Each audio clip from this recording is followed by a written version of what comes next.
നിങ്ങളൊരു കോഴ്സ് അല്ല ചൂസ് ചെയ്യേണ്ടത്, മറിച്ച് ഒരു കരിയർ പാത്താണ്.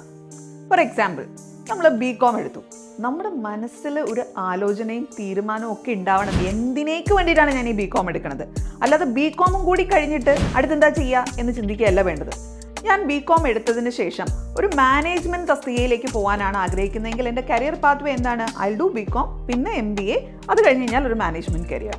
ഇനി ഫിനാൻസിൻ്റെ കോർ കരിയറിലേക്ക് എൻ്റർ ചെയ്യാൻ ഉദ്ദേശിക്കുന്നു, BCom, അതിൻ്റെ കൂടെ ഒരു പ്രൊഫഷണൽ സർട്ടിഫിക്കേഷൻ, ആ വഴിയെ ഞാൻ പോകും. ഇനി എനിക്ക് മാർക്കറ്റിങ്ങിൻ്റെ ഏരിയയിലേക്ക് പോകണം, ഞാൻ BBA എടുക്കുന്നു, അതിൽ മാർക്കറ്റിങ്ങിൽ സ്പെഷ്യലൈസ് ചെയ്യുന്നു. അത് കഴിഞ്ഞ് ഞാൻ MBA എടുക്കുന്നു, അതിൽ ഞാൻ എന്തെല്ലാം അഡീഷണൽ സ്കിൽ സെറ്റ്സ് അക്വയർ ചെയ്യുന്നു. ഇതിനൊക്കെ കുറിച്ചിട്ട് ഒരു കൃത്യം പ്ലാനിങ് ഉണ്ടാവണമെങ്കിൽ നമുക്ക് കരിയർ പാത്വേയെ കുറിച്ച് ധാരണ ഉണ്ടാവണം. അല്ലാതെ ഈ കോഴ്സ് എന്താ എന്ന് മാത്രം ആലോചിച്ചതുകൊണ്ടായില്ല. എന്തിനാണ് ഈ കോഴ്സ് എടുക്കുന്നത് എന്ന കാര്യത്തിൽ ഒരു പ്ലാൻ ഇല്ലാതെ പോയി കഴിഞ്ഞാൽ വെറുതെ ഓരോ കോഴ്സ് കഴിയുമ്പോഴും വീണ്ടും ഇതേ ചോദ്യം നിങ്ങൾ ആവർത്തിക്കും, അടുത്തെന്ത് കോഴ്സാണ് പഠിക്കേണ്ടത്? Keep going. അതിൽ തന്നെ